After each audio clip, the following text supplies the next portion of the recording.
बिस्मिल्लाहिर्रहमानिर्रहीम। अस्सलाम वालेकुम डियर स्टूडेंट्स। आज हम स्टार्ट करेंगे चैप्टर नंबर 9 किंगडम प्लांटी। ये chapter paper point of view से काफ़ी इंपॉर्टेंट है। इसमें से एक लॉन्ग क्वेश्चन आता है। इस चैप्टर में हम प्लांट्स के बारे में डिस्कस करेंगे कि उनकी क्लासिफिकेशन क्या है, उनके कैरेक्टर्स क्या हैं और किस बेस पे इनको अलग अलग क्लासीफाई किया गया है, ग्रुप्स की आपस में सिमिलैरिटीज़ क्या हैं और उनके इख्तलाफात यानी कि उनमें डिफरेंसेस क्या हैं।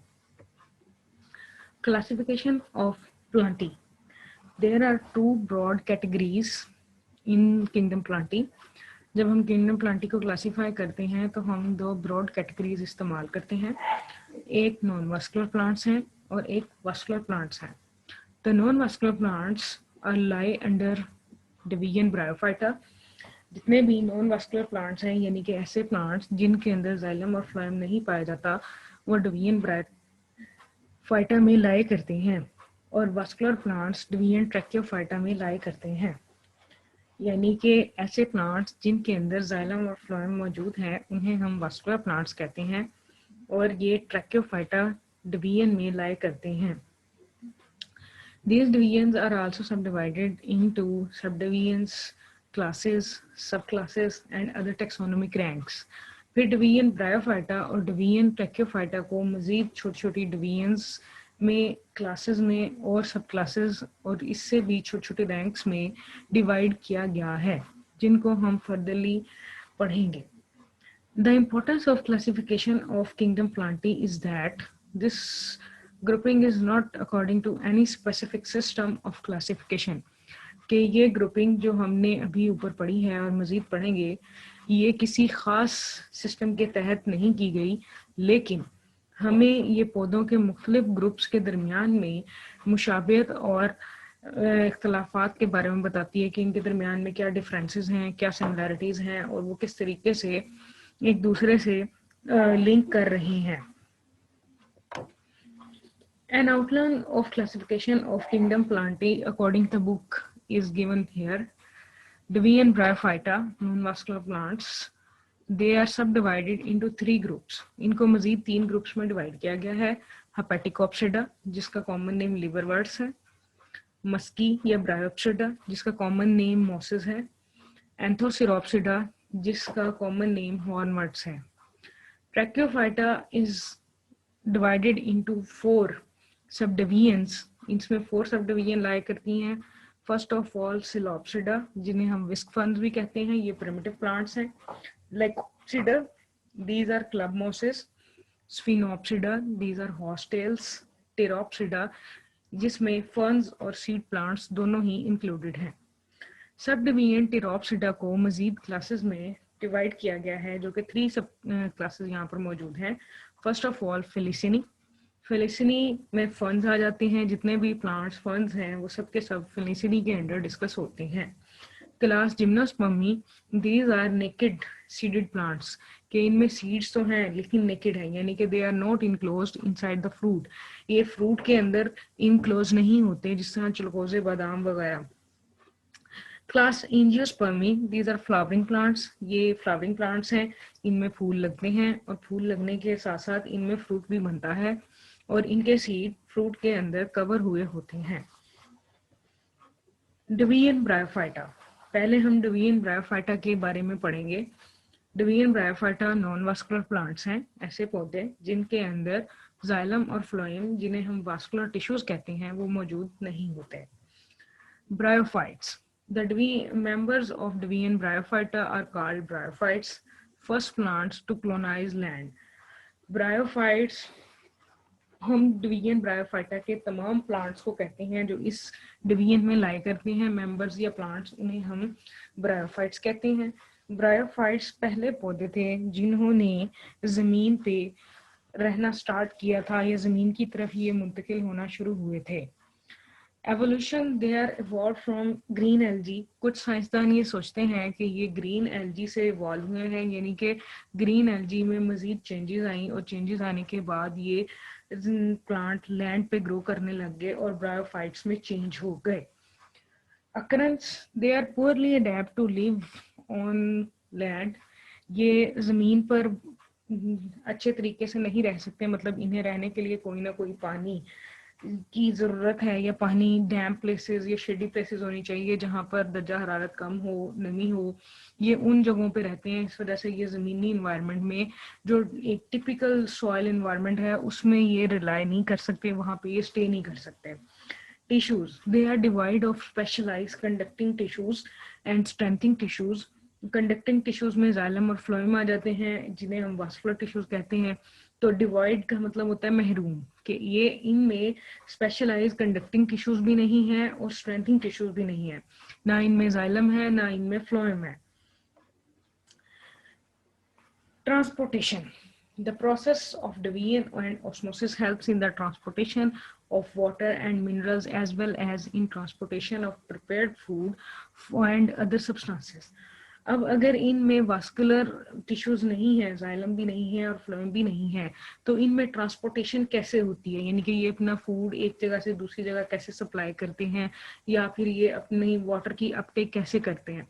तो इस प्रोसेस के लिए ये डिफ्यूजन और ऑस्मोसिस का सहारा लेते हैं पानी की ट्रांसपोर्ट के लिए और मिनरल की ट्रांसपोर्ट के लिए। यानी कि अगर इन्होंने फूड एक जगह से दूसरी जगह पर अपनी बॉडी के अंदर मूव करवाना है तो ये डिफ्यूजन का प्रोसेस इस्तेमाल करेंगे। डिफ्यूजन के प्रोसेस में हायर कंसंट्रेशन से चीज लोअर कंसंट्रेशन की तरफ मूव करती है और इसमें एनर्जी इस्तेमाल नहीं होती, जबकि ऑस्मोसिस में भी चीज हायर टू लोअर मूव करती है, लेकिन इसमें उसे एक सिलेक्टिवली परमिएबल मेम्ब्रेन को पास आउट करना होता है कि वो इन हायर से लोअर की तरफ जब मूव करेगी तो दरमियान में उसे एक सिलेक्टिवली परमिएबल मेम्ब्रेन, जो कि मोस्टली सेलुलर मेम्ब्रेन्स होती हैं, उनको पास आउट करना पड़ता है।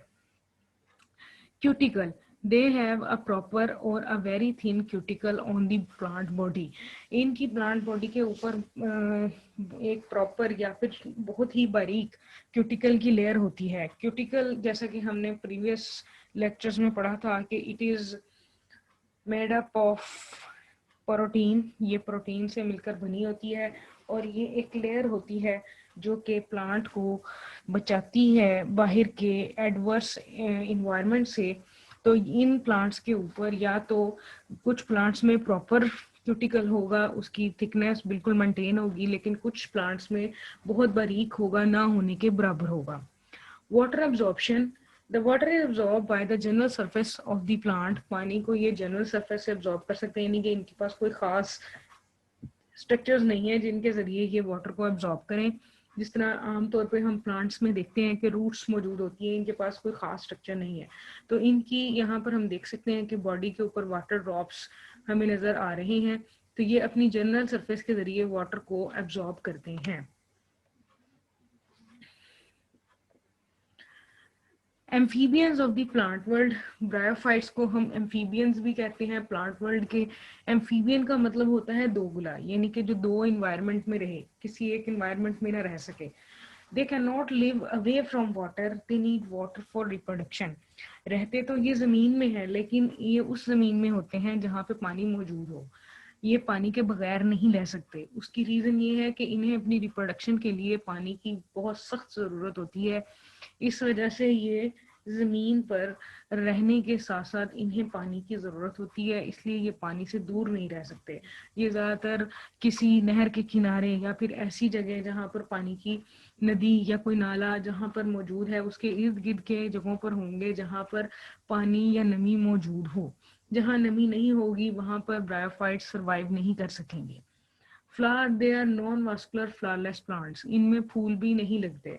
इन प्लांट्स में ना तो वास्कुलर टिश्यूज होते हैं और ना ही इनमें फूल लगते हैं, फ्लावर भी नहीं बनते।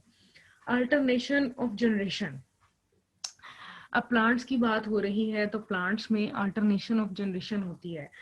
अब ये इसमें क्या होता है कि दो जनरेशन्स, पौधों के केस में अमूमन दो जनरेशन्स होती हैं, एक स्पोरोफाइटिक जनरेशन होती है और एक गेमेटोफाइटिक जनरेशन होती है। तो ब्रायोफाइट्स जो अल्टरनेशन ऑफ जनरेशन शो करते हैं उसमें ये हेट्रोमॉर्फिक जनरेशन शो करते हैं। हेट्रोमॉर्फिक हम कहते हैं मॉर्फोलॉजिकली डिफरेंट जनरेशन्स को। Two generation are found, gametophyte and sporophyte. अब यहाँ पर सिलसिला ये होता है कि पहले गेमेटोफाइट अगर प्लांट है तो उसके बाद वो स्पोरोफाइट प्लांट को पैदा करेगा, फिर स्पोरोफाइट प्लांट आगे अगेन गेमेटोफाइट जनरेशन को पैदा करेगा। तो इस तरीके से एक जनरेशन दूसरी जनरेशन में और दूसरी जनरेशन वापस से पहली जनरेशन में तब्दील होती जाती है, और ये सिलसिला ऐसे ही साइक्लिक फॉर्म में चलता जाता है। इसे हम कहते हैं अल्टरनेशन ऑफ जनरेशन, यानी कि जनरेशन की तब्दीली होना। तो हेट्रो मीन डिफरेंट, मॉर्फिक यानी कि उनकी जो मॉर्फोलॉजिकल फॉर्म है या उनकी जो साख्त है, स्ट्रक्चर है, तो इनमें गेमिटोफाइट और स्पोरोफाइट दोनों डिफरेंट होते हैं। यानी कि कुछ प्लांट्स ऐसे भी होते हैं जिनमें गेमिटोफाइट और स्पोरोफाइट सेम होते होंगे। तो यहाँ पर क्या है, इस केस में गेमिटोफाइट और स्पोरोफाइट दोनों ही एक दूसरे से मुख्तलिफ हैं। गेमेटोफाइटिक जनरेशन की बात करते हैं। They are dominant, independent, free living, gamete producing. Gametophyte हम उस जनरेशन को कहते हैं जो गैमीट प्रोड्यूस करती है। जिस तरह गैमीट्स के बारे में हम पढ़ चुके हैं कि ये सेक्स सेल्स होते हैं जो male and female sex cell होते हैं, male sex cell, female sex cell, जिसको हम आम कॉमनली स्पर्म एंड एग कहते हैं। तो गेमेटोफाइटिक जनरेशन में सबसे पहले तो गैमीट प्रोड्यूसिंग होती है, ये गैमीट बनाती है। ऐसी जनरेशन पौधे की जो गैमीट बनाए उसे हम गेमिटोफाइट कहेंगे। और ये डोमिनेंट होती है। ये डोमिनेंट किसके ऊपर है? स्पोरोफाइट के ऊपर। यानी कि स्पोरोफाइट जनरेशन में इस पे गालिब आ जाती है, इसके बगैर स्पोरोफाइट जनरेशन सर्वाइव नहीं कर सकेगी। इंडिपेंडेंट है, यानी कि ये अपने काम खुद कर सकती है, अपनी खुराक बना सकती है, जमीन से वाटर अब्सॉर्ब कर सकती है, रिप्रोड्यूस कर सकती है। और फ्री लिविंग है, किसी चीज के साथ अटैच नहीं है। और जो स्पोरोफाइट है वो बिल्कुल इसके टोटली ऑपोजिट होगा। वो डिपेंड भी करेगा गेमेटोफाइटिक जनरेशन पे, और फ्री लिविंग भी नहीं होगा, उसे अटैच होकर रहना पड़ेगा गेमेटोफाइट के साथ, और वो स्पोर प्रोड्यूसिंग होगी। तो ये चीज हमने अब यहाँ याद रखनी है कि गेमेटोफाइट जनरेशन डोमिनेंट है, इंडिपेंडेंट है, फ्री लिविंग है और गैमेट प्रोड्यूसिंग है। Plant body. अब अगर हम गेमेटोफाइट की प्लांट बॉडी की बात करें तो ये कैसी है? There are many liverworts which are thalloid. Thallus कहते हैं एक ऐसी बॉडी को जो जिसमें ना तो ट्रू स्टेम हो, ना लीफ हो ट्रू, और ना ही ट्रू रूट्स मौजूद हो। यानी कि एक जो प्लांट हम अपने बाहर इर्द गिर्द के माहौल में देखते हैं उसमें हम देखते हैं कि स्टेम, रूट एंड लीव्स मौजूद होते हैं, लेकिन यहाँ पर थैलस में क्या होगा कि true stem, true leaf and true roots are not present. Structure अगर ऐसी होंगी भी तो देवर रूट लाइक, लेकिन रूट्स नहीं होंगी। इसी तरह स्टेम लाइक स्ट्रक्चर होंगी, स्टेम नहीं होगा। लीफ लाइक स्ट्रक्चर होंगी लेकिन लीफ नहीं होगा, एग्जैक्ट स्ट्रक्चर मौजूद नहीं होगी। तो थैलॉइड स्ट्रक्चर जो है वो थैला टाइप होती है, यानी कि ऐसी स्ट्रक्चर जिसकी कोई प्रॉपर शेप ना हो। फिर कुछ लिवरवर्ट्स या मोसेस ऐसे हैं जिनमें ये रिजेंबलिंग टू स्टेम, लीफ और राइजोइड स्ट्रक्चर मिलती जुलती होती हैं। यानी कि ऐसी स्ट्रक्चर्स मौजूद होती हैं उनमें जो कि लीफ से मिलती जुलती होंगी, स्टेम से या राइजोइड से, लेकिन वो एग्जैक्ट लीव, स्टेम और राइजोइड नहीं होंगे। Now what are rhizoid? Rhizoid are the absorbing and anchoring organs. जिस तरह रूट जमीन के अंदर प्लांट को गाड़ कर रखती है, एंकर करती है, और उसको सपोर्ट प्रोवाइड करती है और जमीन से एब्जॉर्ब करती है पानी को, मिनरल को, बिल्कुल वैसे ही rhizoid भी जमीन से पानी को एब्जॉर्ब करते हैं और इस प्लांट को जमीन के साथ अटैच करते हैं। यहाँ पर हमें एक मेल एंड फीमेल थैलस दिखाया गया है। मेल थैलस के राइजोइड्स हम यहाँ से देख सकते हैं कि these are root like structures but not roots. इसके अलावा इसमें एंथीडियोफोर है जिसके ऊपर मेल सेक्स ऑर्गन होगा, गैमा कप है। इसी तरह हमारे पास फीमेल थैलस है, इसमें राइजोइड्स हैं, गैमा कप है और आर्चिगोनियोफोर है। यहाँ आर्चिगोनियोफोर के अंदर आर्चिगोनिया जो कि फीमेल सेक्स ऑर्गन है वो होगा, और उसके अंदर फीमेल गैमीट एग होगा। तो ये गैमीट फॉर्मिंग जनरेशन है। गैमा कप्स हम कहते हैं ऐसे स्ट्रक्चर्स को जो कि यहाँ पे कप लाइक शेप में होते हैं, और ये थैलस से जब रिमूव होंगे, इस बॉडी से रिमूव होंगे, तो ये एक नया प्लांट बना देंगे। गेमेटोफाइट जनरेशन में सेक्स ऑर्गन्स मौजूद होते हैं जो कि सेम प्लांट के डिफरेंट प्लांट्स में बोर्न हो सकते हैं, और ये इसकी रिप्रोडक्शन में हेल्प करते हैं। सेक्स ऑर्गन्स मल्टीसेलुलर होते हैं, they are protected by a sterile covering और सेल्स। ये सेल्स की एक स्टेराइल कवरिंग से प्रोटेक्ट हुए होते हैं, यानी कि सेक्स ऑर्गन्स हम कहते हैं कि वो ऑर्गन्स जो कि आगे सेक्सुअल रिप्रोडक्शन में पार्टिसिपेट करेंगे। ये एक ही प्लांट पे दोनों sex organs, male sex organs भी और फीमेल सेक्स ऑर्गन्स भी मौजूद हो सकते हैं और डिफरेंट प्लांट पे भी हो सकते हैं। यानी कि एक मेल प्लांट हो और एक फीमेल प्लांट के तौर पर कंसीडर किया जाए और मेल प्लांट के ऊपर मेल सेक्स ऑर्गन्स हों और फीमेल प्लांट के ऊपर फीमेल सेक्स ऑर्गन्स मौजूद हों। ये मल्टी सेलुलर होते हैं, इनमें एक से ज़्यादा सेल्स पर ये मुश्तमिल है सेक्स ऑर्गन्स। इनमें स्टेराइल कवरिंग ऑफ सेल्स मौजूद होती है। एंथेरिडिया है, ये मेल सेक्स ऑर्गन है। आर्चिगोनिया फीमेल सेक्स ऑर्गन है। एंथेरिडिया की हम डायग्राम देख सकते हैं, इसमें बाहर स्टेराइल जैकेट मौजूद है। स्टेराइल जैकेट यानी कि ऐसे सेल्स जो कि रिप्रोडक्शन में पार्टिसिपेट नहीं करते, इनके अंदर फर्टाइल सेल्स मौजूद हैं। फर्टाइल सेल्स इसमें गैमीट्स बनाएंगे। गैमीट सेक्स सेल्स होते हैं। इसके बाद हमारे पास ये स्ट्रक्चर आर्चिगोनिया का मौजूद है। इसमें हमारे पास कवर सेल्स हैं, नेक है और वेंटर है। आर्चिगोनियम में एक बेसल स्वॉलन पोर्शन होता है जिसे हम नेक कहते हैं, वेंटर कहते हैं। वेंटर के ऊपर एक लॉन्गेटेड लंबा सा हिस्सा होता है, नैरो होता है, ये इसे नेक कहते हैं। नेक के सेंटर में एक केनाल मौजूद होती है, खाली जगह, इसे नेक केनाल कहते हैं और इसके ऊपर कवर सेल्स होते हैं। ये केनाल के अंदर बहुत सारे सेल्स मौजूद होते हैं और ये सब सेल्स प्रोटेक्शन प्रोवाइड करते हैं इस एग को। इसके अलावा साइडों पे स्टेराइल सेल्स मौजूद होते हैं। इन सेक्स ऑर्गन्स में गैमेट्स प्रोड्यूस होते हैं। गैमेट्स माइटोसिस डिवीजन के जरिए प्रोड्यूस होते हैं, यानी कि गैमेटोफाइट भी हैप्लॉइड है तो आगे पैदा होने वाले गैमीट्स भी हैप्लॉइड ही होंगे। हैप्लॉइड हम यूज करते हैं क्रोमोसोम के लिए कि क्रोमोसोम की सिंगल कॉपी मौजूद है, यानी कि they are not present in the form of pairs. वो पेयर की फॉर्म में नहीं है बल्कि एक सिंगल क्रोमोसोम मौजूद है और उसके साथ उसका पेयर पार्टनर मौजूद नहीं है। Antherozoid are the male gametes, ये मेल गैमीट्स होते हैं, एंथेरिडियम में बनते हैं और एंथेरिडिया प्लूरल है और एंथेरिडियम सिंगुलर है। ये मोटाइल है, ये ऑलवेज इन लार्ज नंबर में ये प्रोड्यूस होते हैं। Eggs, these are the female gametes, ये फीमेल गैमीट्स है, ये आर्चिगोनियम के अंदर बनते हैं। सिंगल एग यहाँ पर पाया जाता है, जैसा कि हम यहाँ इस डायग्राम में देख सकते हैं कि एक सिंगल एग यहाँ पर मौजूद है। फर्टिलाइजेशन अकर इन वाटर, ये पानी के अंदर होती है। एंथीरोजॉइड्स आर अट्रैक्टेड टूवर्ड आर्चिगोनिया, ये आर्चिगोनिया की तरफ अट्रैक्ट हो जाते हैं केमोटैक्टिकली, यानी कि केमिकल की वजह से। The movement toward the chemical is known as chemotactic movement. ऐसी मूवमेंट जो केमिकल की तरफ हो रही हो, तो यहाँ पर हम देख सकते हैं कि जब फर्टिलाइजेशन होनी होती है तो उस टाइम ये वेंटर कैनाल सेल और ये नेक कैनाल सेल और जो नेक में मौजूद हैं, ये सारे के सारे डिफ्यूज हो जाते हैं और फ्यूज होके एक केमिकल बना देते हैं जो कि इस आर्चिगोनियम की नेक से बाहर की जानिब म्यूसिलेज की फॉर्म में निकलेगा और एग के तरफ रास्ता साफ हो जाएगा। और ये मटेरियल अब एंथीरोजॉइड को अपनी तरफ अट्रैक्ट करेगा और एंथीरोजॉइड इस मूवमेंट, इस केमिकल की वजह से यहाँ पर मूव करता हुआ चला आएगा। Single antherozoid fuses with an egg accomplishing fertilization which results in the formation of diploid zygote। एक जितने भी एंथीरोजॉइड्स यहाँ पर आएंगे, जो कि हमने पहले भी बात की कि ये लार्ज नंबर होते हैं, तो उनमें से एक एग के साथ फ्यूज होगा, बाकी सारे के सारे बाहर के बाहर रह जाएंगे।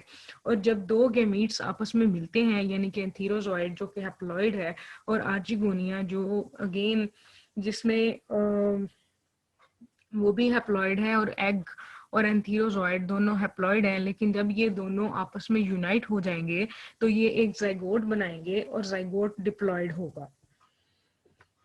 यहाँ पर हम इसको मजीद क्लेरिफाई कर सकते हैं फर्टिलाइजेशन के प्रोसेस को कि हमारे पास गेमिटोफाइटिक प्लांट्स हैं। गेमिटोफाइट्स के ऊपर एक साइड पे आर्चिगोनियम लग रही है और एक प्लांट पे एंथेरिडियम लग रहा है। एंथेरिडियम मेल सेक्स ऑर्गन है, आर्चिगोनियम फीमेल सेक्स ऑर्गन है। एंथेरिडियम के अंदर एंथीरोजॉइड, जिन्हें हम स्पर्म्स कहते हैं, वो लगते हैं। जब बारिश का पानी यहाँ पर गिरता है तो गिरने के बाद इस पानी के अंदर ये स्पर्म्स ऐड कर दिए जाते हैं और जब इसके स्प्लैशेस यानी कि इसके छोटे छोटे कतरे इधर उधर बिखरते हैं, तो उन कतरों के साथ ये आर्चिगोनियम में एंटर हो जाती हैं।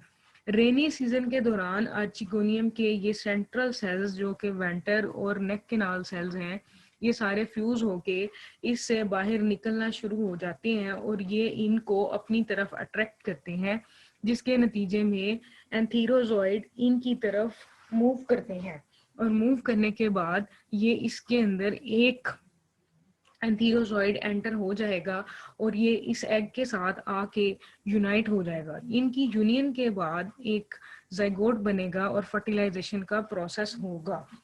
फिर जाइगोट फॉर्मेशन के बाद नेक्स्ट एम्ब्रियो बन जाएगा और एम्ब्रियो से स्पोरोफाइटिक जनरेशन बनेगी। फिर स्पोरोफाइटिक जनरेशन के से स्पोर बनेंगे और स्पोर से अगेन गैमीट्स बन जाएंगे।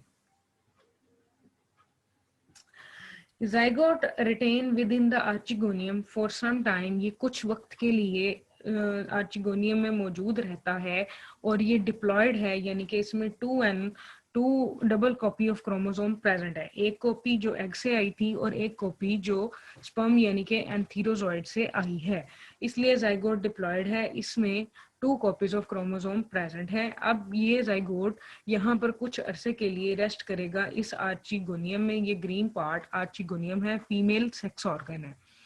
Embryo after a resting period, zygote develop through mitotic divisions into a diploid embryo.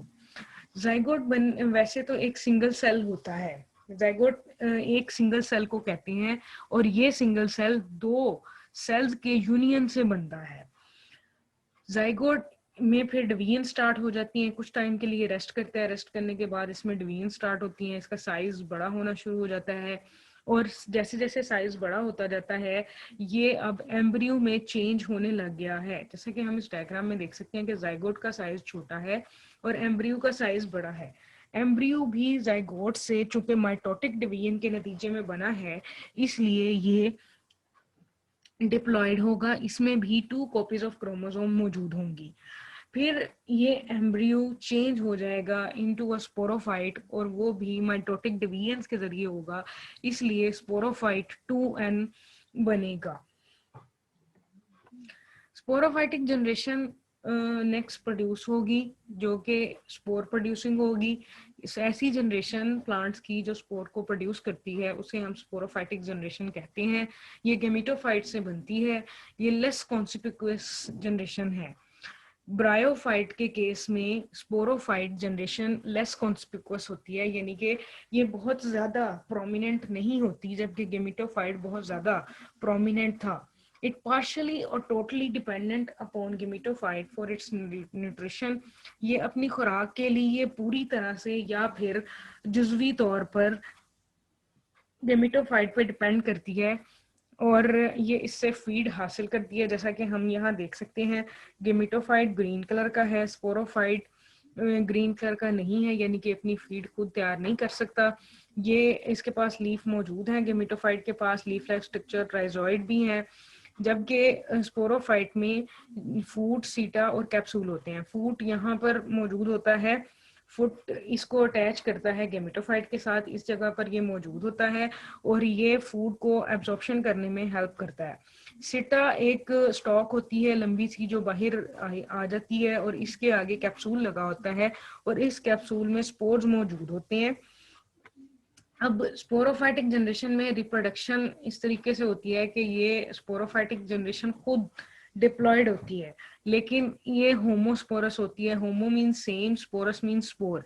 ये सेम स्पोर्स पैदा करती है, यानी कि एक ही तरह के स्पोर पैदा करती है जो आगे मेल और फीमेल गेमेटोफाइट पैदा करने की काबिलियत रखते हैं। अब इनमें एक ही तरह के हैप्लॉइड स्पोर्स हैं और ये मियोसिस के जरिए बनते हैं स्पोरेंजिया में। ये जो कैप्सूल होता है, इस कैप्सूल के अंदर छोटी छोटी सैक लाइक स्ट्रक्चर्स, थैली नुमा स्ट्रक्चर्स होती हैं जिन्हें स्पोरेंजिया कहते हैं। इन स्पोरेंजिया के अंदर स्पोर्स बनते हैं और स्पोर्स मियोसिस के नतीजे में बनते हैं। और हमें पता है कि मियोसिस एक रिडक्शन डिवीजन है, यानी कि इसमें चीज अपने ओरिजिनल नंबर से हाफ हो जाती है। तो सेल जो कि पहले 2n थे, अब वो मियोसिस के बाद n में चेंज हो जाएंगे, हाफ हो जाएंगे उनमें नंबर ऑफ क्रोमोसोम, और ये अब हैप्लॉइड में चेंज हो जाएंगे, स्पोर्स में कन्वर्ट हो जाएंगे। ये बात हमेशा हमने याद रखनी है कि जहां भी मियोसिस होती है वहां पे डिप्लॉयड नंबर ऑफ क्रोमोसोम जो है वो हैप्लॉयड नंबर ऑफ क्रोमोसोम में चेंज हो जाता है, यानी कि 2n से n की तरफ मूव कर जाते हैं। और जहां फ्यूजन होती है दो हैप्लॉयड गैमीट्स की, वहां पे हम डिप्लॉयड की तरफ मूव कर जाते हैं। स्पोर्स जो है यहाँ पर इसके अंदर मौजूद रहते हैं। फिर जैसे ही टाइम आता है इन कैप्सूल के बर्स्ट होने का, ये स्पोर्स बाहर की जानिब बिखर जाते हैं। यहाँ पे हम देख सकते हैं कि ये कैप्सूल है, इसमें पेरिस्टोम यानी कि टूथ लाइक स्ट्रक्चर मौजूद है और उसके ऊपर एक क्लिप्ट्रा है। क्लिप्ट्रा इसके कैप को कहते हैं। ये जैसे ही इसके ऊपर से रिमूव होगा वैसे ही इसके अंदर से स्पोर निकलना शुरू हो जाएंगे और ये स्पोर जमीन पे जाकर सेटल डाउन होने लग जाएंगे। जैसे ही इनको एक प्रॉपर इन्वायरमेंट मिलेगा तो ये गेमेटोफाइट में कन्वर्ट हो जाएंगे। Entire development of sporophyte take place within gametophyte plant body. Sporophyte की तमाम तर डेवलपमेंट गेमेटोफाइट के अंदर ही होती है। इवन के इसकी जो न्यूट्रिशन होती है ये उसके लिए भी गेमेटोफाइट पे डिपेंड करता रहता है। और जब ये फुली डेवलप हो जाता है तब भी ये अपनी प्रोटेक्शन और नरिशमेंट के लिए गेमेटोफाइट के साथ अटैच होता है। उसकी रीजन ये है कि इनके पास क्लोरोप्लास्ट नहीं होते, इसलिए ये अपनी फोटोसिंथेसिस परफॉर्म नहीं कर सकते और ना ही अपनी खुराक खुद बना सकते हैं, इसलिए गेमेटोफाइट पे डिपेंड करते रहते हैं। अल्टरनेशन ऑफ जनरेशन में simply multi cellular haploid gametophytic generation alternate करती है with a multi cellular diploid sporophytic generation. यानी कि जो गेमेटोफाइट जनरेशन है वो भी मल्टीसेलुलर है, स्पोरोफाइटिक जनरेशन भी मल्टीसेलुलर है, लेकिन गेमेटोफाइटिक जनरेशन में हाफ नंबर ऑफ क्रोमोसोम है, ये हैप्लॉइड है, और स्पोरोफाइटिक जनरेशन में डबल नंबर ऑफ क्रोमोसोम है, ये डिप्लॉइड है। तो ये उसमें कन्वर्ट होती है और फिर स्पोरोफाइटिक जनरेशन गेमेटोफाइट में और फिर गेमेटोफाइट स्पोरोफाइट जनरेशन में तब्दील हो जाती है। इस तरीके से ये सिलसिला चलता रहता है। This phenomena is important. ये इसलिए इम्पॉर्टेंट है क्योंकि इसमें जेनेटिक वेरिएबिलिटी मुसलसल पैदा होती जाती है और जेनेटिक मेकअप सर्वाइवल और अडेप्टेशन के लिए सिलेक्ट होता जाता है चेंजिंग एनवायरनमेंट के हवाले से। यानी कि जैसे जैसे माहौल चेंज होता जाएगा वैसे वैसे सर्वाइवल के चांसेस बढ़ाने के लिए जेनेटिक मेकअप को सिलेक्ट किया जाता है। मियोसिस के नतीजे में वह जेनेटिक वेरिएबिलिटी पैदा होती है, जैसा कि हम इस डायग्राम में देख सकते हैं कि सबसे पहले गेमेटोफाइट जनरेशन है, इसमें गैमेट्स बने। गैमेट्स बनने के बाद गैमेट्स की फ्यूजन हुई, ये दोनों हैप्लॉइड थे, और हैप्लॉइड के बाद जाइगोट बन गया, जाइगोट में माइटोसिस हुई और स्पोरोफाइट बन गया। लेकिन जब स्पोरोफाइट से स्पोर्स बनने लगे तो यहाँ पर मियोसिस हुई और मियोसिस के नतीजे में ये डिप्लॉइड जनरेशन हैप्लॉइड में चेंज हो गई। माइटोसिस के नतीजे में हर स्पोर ने गेमेटोफाइट बना दिया। तो हम यहाँ देख सकते हैं कि फ्यूजन के नतीजे में हैप्लॉइड से डिप्लॉइड चीजें बन रही हैं, जबकि मियोसिस के नतीजे में डिप्लॉइड से हैप्लॉइड स्पोर्स बन रहे हैं, और इस तरीके से ये पूरा साइकिल चलता रहेगा। अगेन यहाँ पर हमारे पास generalise life cycle of bryophytes मौजूद है। यहाँ पर गेमेटोफाइट है, हमारे पास सबसे पहले एक मेल गेमेटोफाइट है और एक फीमेल गेमेटोफाइट है। ये दोनों गेमेटोफाइट अपने अपने सेक्स ऑर्गन्स बनाते हैं। इसके ऊपर एंथ्रीडियम लगते हैं, यहाँ पर आर्चिगोनियम प्रोड्यूस होता है। एंथ्रीडियम के अंदर स्पर्म है और आर्चिगोनियम के अंदर एग प्रोड्यूस हुए हैं। ये दोनों आपस में यूनाइट होते हैं, यहाँ से स्पर्म मूव करके एग के पास आएगा, यहाँ पर फर्टिलाइजेशन हो जाएगी और फर्टिलाइजेशन होने के बाद आर्चिगोनियम में डिप्लॉइड जाइगोट बन जाएगा। डिप्लॉइड जाइगोट बनने के बाद एम्ब्रियो बनता है और एम्ब्रियो फिर मजीद आगे स्पोरोफाइटिक जनरेशन बनाता है जिसके ऊपर स्पोरेंजियम लगी होती है। स्पोरेंजियम के ऊपर स्पोर्स होते हैं। ये स्पोर्स मियोसिस के नतीजे में पैदा होते हैं, इसलिए ये हैप्लॉइड होते हैं और ये डायरेक्टली प्रोटोनीमा में चेंज हो जाते हैं। Protonema is algal stage, alga type stage होती है, सॉफ्ट सी, और इसके बाद ये मेल या फीमेल गेमेटोफाइट बना देती है।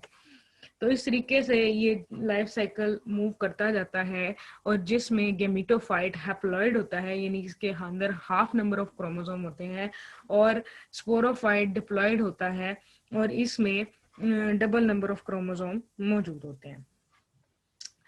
डिस्टिंग्विशिंग करेक्टर्स, हम इस सारी डिस्कशन की बेस पे ब्रायोफाइट्स की डेफिनेशन को इस तरीके से डिजाइन कर सकते हैं कि इसमें ये 4 डिस्टिंग्विश करेक्टर पाए जाते हैं, और जिन प्लांट्स में ये 4 डिस्टिंग्विश करेक्टर यानी कि ये सबसे मुख्तलिफ करेक्टर्स पाए जाएंगे वो ब्रायोफाइट्स होंगे। नंबर 1, वास्कुलर सिस्टम एब्सेंट, इन पौधों में वास्कुलर सिस्टम नहीं होता। गेमेटोफाइट डोमिनेंट, इनका गेमेटोफाइट डोमिनेंट होता है, यानी कि वाज़ेह तौर पे नजर आता है न्यूट्रिशन के हवाले से भी, और वैसे भी इसकी स्ट्रक्चर प्रोमिनेंट होती है। Sporophyte attach to the gametophyte, sporophyte till the end gametophyte के साथ अटैच होता हुआ रहता है for the nourishment, for the protection. Homosporous हैं, एक ही तरह के स्पोर पैदा करते हैं, 2 तरह के स्पोर पैदा नहीं करते। तो ये बच्चों हमारा डिवीजन ब्रायोफाइटा के हवाले से टॉपिक कवर हो गया है। उम्मीद है कि आपको ये चीज समझ आ गई होगी। ये एक इम्पोर्टेंट लॉन्ग क्वेश्चन भी है, और नेक्स्ट लेक्चर के लिए हम कल इंशाल्लाह अगला पढ़ेंगे।